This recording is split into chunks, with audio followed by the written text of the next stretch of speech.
दोस्तों, इस बात में कोई दो राय नहीं कि भारत दुनिया का सबसे बड़ा लोकतंत्र है, लेकिन यह भी हकीकत है कि भारत दुनिया का सबसे मजाकिया लोकतंत्र है। हर साल 2 साल में लोकतंत्र के साथ मजाक चलता रहता है, खिलवाड़ चलता रहता है और 2026 का मजाक बनाया है टीएमसी के 20 बागी सांसदों ने। लोकसभा अध्यक्ष ओम बिरला के साथ मुलाकात की तस्वीरें सामने आई तो लोकतंत्र के साथ मजाक बनाने का एक नया इतिहास लिख दिया गया। ममता बनर्जी को धोखा देते हुए टीएमसी के इन 20 सांसदों ने जिस पार्टी में विलय का ऐलान किया, उसका नाम सुनकर सब हैरान रह गए। पहले तो शरद पवार और दूसरा जो गुट है एनसीपी का, वो सोचते होंगे कि भैया हमसे कब पूछा। एनसीपी नाम जब सामने आया, हालांकि एनसीपी के आगे आई भी लगा है।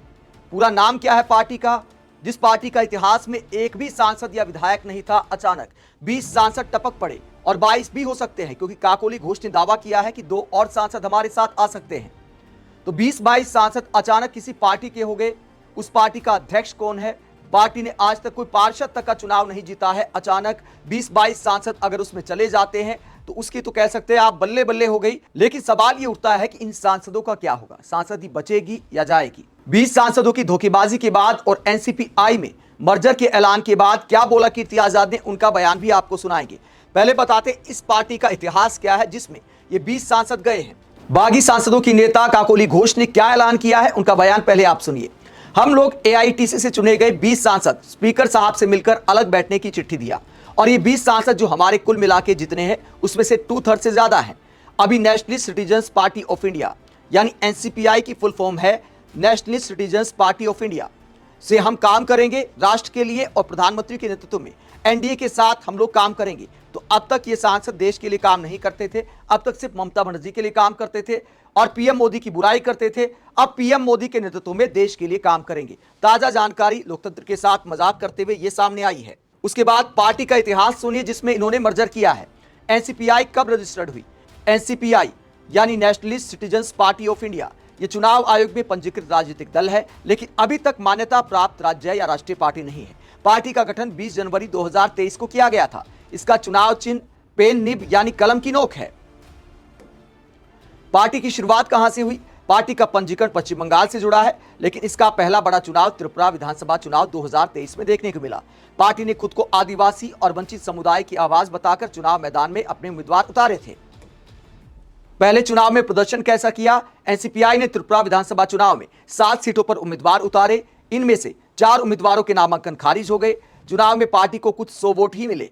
चुनावी नतीजों के बाद पार्टी राष्ट्रीय राजनीति में लगभग गायब हो गई। 2024 लोकसभा चुनाव भी एनसीपीआई ने नहीं लड़ा। तो ये पार्टी का इतिहास है। कोई विधायक नहीं, कोई सांसद नहीं, जमानत तक नहीं बचा पाए कोई भी उम्मीदवार। अचानक 20 सांसदों वाली पार्टी बन गई है एनसीपीआई यानी nationalist citizens party of India. इसके बाद सवाल ये उठता है कि एनसीपीआई को क्यों चुना इन 20 बागी सांसदों ने?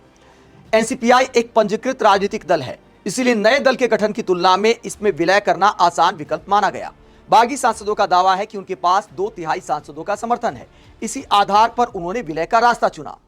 तो किसी न किसी पार्टी में विलय करना था, क्योंकि अलग गुट बिना विलय किए नहीं बनाया जा सकता, यह नियम कहता है। लेकिन नियम को लेकर एक सवाल यह भी है कि क्या सिर्फ 20 सांसद, 2/3 सांसद ही किसी पार्टी का मर्जर कर सकते हैं दूसरी पार्टी में? अब मामला कोर्ट तक जाएगा, यह निश्चित दिखाई दे रहा है। कीर्ति आजाद का क्या बयान सामने आया है? कीर्ति आजाद जो टीएमसी के साथ खड़े हैं, ममता बनर्जी के साथ खड़े हैं, उन्होंने क्या बयान दिया है? उन्होंने कहा कि ये लोगों ने जिस थाली में खाया उसी में छेद किया। जो ये लोग कर रहे हैं गलत है, लेकिन ये तो भावनात्मक बातें हो गई। लेकिन जो संविधान में है, संविधान के अनुरूप और कॉन्स्टिट्यूशनल बेंच का भी जजमेंट है कि सेपरेट ग्रुप नहीं हो सकता, पॉलिटिकल पार्टी के साथ ही जाना है। सब कुछ संविधान में है, ये बात सुप्रीम कोर्ट की बेंच ने कही है। तो ये लोग जो कर रहे हैं वो गलत है। ओम बिरला से सागरिका घोष के साथ कीर्ति आजाद ने भी मुलाकात की। आगे वो कहते हैं, वही थोड़ा सा उसका जो बैकग्राउंड था वो माननीय स्पीकर को देने आए थे। बहुत स्पष्ट है, सुप्रीम कोर्ट के कॉन्स्टिट्यूशन बेंच में ये कहा गया है, शेड्यूल 10 के 4 अनुच्छेद में कहा गया है कि कोई स्प्लिट नहीं हो सकता। जो भी है, जो महाराष्ट्र में हुआ वो गलत है। उसी को लेकर हम यहाँ आवेदन देने आए थे, वो आवेदन हमने दे दिया है माननीय स्पीकर को और हमको पूरा विश्वास है कि कानून के अंतर्गत ही जैसा काम करते हैं स्पीकर वैसा ही करेंगे। लेकिन सवाल ये उठता है कि क्या स्पीकर कीर्ति आजाद की सुनेंगे, बीजेपी की सुनेंगे या बागी सांसदों की सुनेंगे? क्योंकि बागी सांसदों की ज्यादातर मीटिंग तो बीजेपी नेताओं के घर में हुई है। भूपेंद्र यादव के घर पर मुलाकात के मायने क्या है? इस बात में कोई दो राय नहीं कि इस खेल के पीछे कौन है। तो क्या ओम बिरला बीजेपी का साथ देंगे या टीएमसी का साथ देंगे? अगर ओम बिरला साथ नहीं देते हैं तो मामला कहां तक जाएगा, कोर्ट में जाएगा तो क्या होगा, ये देखना दिलचस्प रहेगा। सालों साल मुकदमे चलते रहते हैं, हो सकता है कोर्ट के चक्कर काटते काटते कार्यकाल भी पूरा हो जाए। अगर ओम बिरला इन सांसदों के हक में फैसला सुनाते हैं और इनके बैठने की अलग व्यवस्था करते हैं।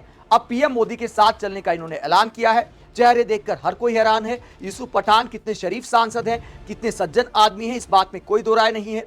अगर ममता बनर्जी इन्हें टिकट नहीं देती तो क्या ये कभी सांसद बन सकते थे? क्या बीजेपी किसी मुस्लिम उम्मीदवार को सांसद बना सकती है? जहां पर मुस्लिम आबादी अच्छी खासी है वहां तक मुस्लिमों को टिकट नहीं दिया जाता है बीजेपी में। अब ये यूसुफ पठान भैया बीजेपी के साथ चले गए हैं। इरफान ने सलाह दी होगी कि पता नहीं किसने सलाह दी होगी। पंगे में पैर देने की जरूरत नहीं है, हो सकता है इनके खिलाफ भी कोई मामला खोल दिया जाता, इस तरह की संभावनाएं भी जताई जा रही हैं।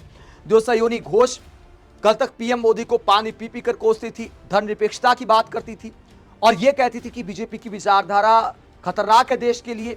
अब काकोली घोष ने ऐलान तो कर दिया है कि प्रधानमंत्री के नेतृत्व में देश के लिए काम करेंगे। तो सयानी घोष भी चली गई है पीएम मोदी के साथ।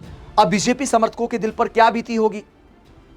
अब कह सकते हैं कि भैया बीजेपी में तो आई नहीं है, ये तो किसी और पार्टी में विलय किया है। लेकिन खेल के पीछे कौन है? क्या विचारधारा नाम की चीज रह गई है? दोस्तों, ये जितने चेहरे यहां पर दिखाई दे रहे हैं, कहा जा रहा है कि इनकी मजबूरी हो सकती है, इन्हें टारगेट किया जा सकता है। लेकिन ऐसी बातों के मायने क्या है? अगर विपक्ष को इस तरह डराया जाएगा, विपक्षी सांसदों को डराकर इस तरह के खेल किए जाएंगे तो देश में विपक्ष बचेगा कैसे? क्या एक पार्टी का सिस्टम आने जा रहा है? बीजेपी समर्थकों की भावनाओं के साथ भी खिलवाड़ है। किसी को भ्रष्टाचारी बताते हैं, किसी को धर्म के खिलाफ बताते हैं। और ये सब लोग, अगर इनमें से बहुत लोगों ने गलत किया है, जो बीजेपी ने आरोप लगाए थे पूर्व में, अगर भ्रष्टाचार के आरोप बीजेपी नेता लगाते थे, समर्थक भी उन पर टूट पड़ते थे, धर्म के अपमान का आरोप लगाते थे, अब बीजेपी के साथ जाकर सब सुरक्षित हो गए। तो क्या यह बीजेपी समर्थकों की भावनाओं के साथ खिलवाड़ नहीं है? लोकतंत्र के साथ मजाक की इंतहा हो गई है और एक पार्टी के सिस्टम की तरफ लोकतंत्र जा सकता है अगर ऐसे ही चलता रहा। सुप्रिया श्नेत इस पूरे मसले को लेकर क्या कहती हैं?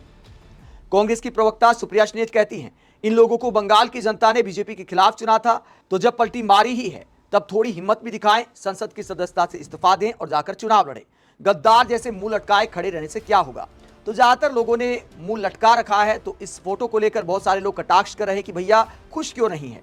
नई पार्टी में जा रहे हैं, 20 सांसद इकट्ठा होकर मुलाकात करने आए हैं।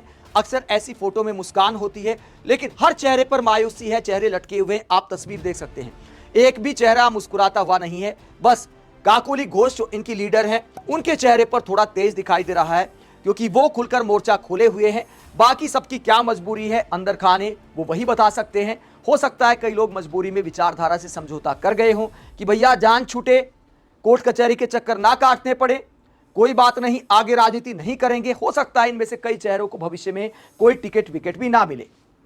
लेकिन दोस्तों, लोकतंत्र के साथ क्या ये खिलवाड़ नहीं है? इससे ज्यादा आखिरकार क्या होगा? आप इस पूरे मसले को लेकर क्या सोचते हैं? कमेंट बॉक्स में अपनी राय जरूर दें, साथ ही चैनल को सब्सक्राइब भी करें। नमस्कार।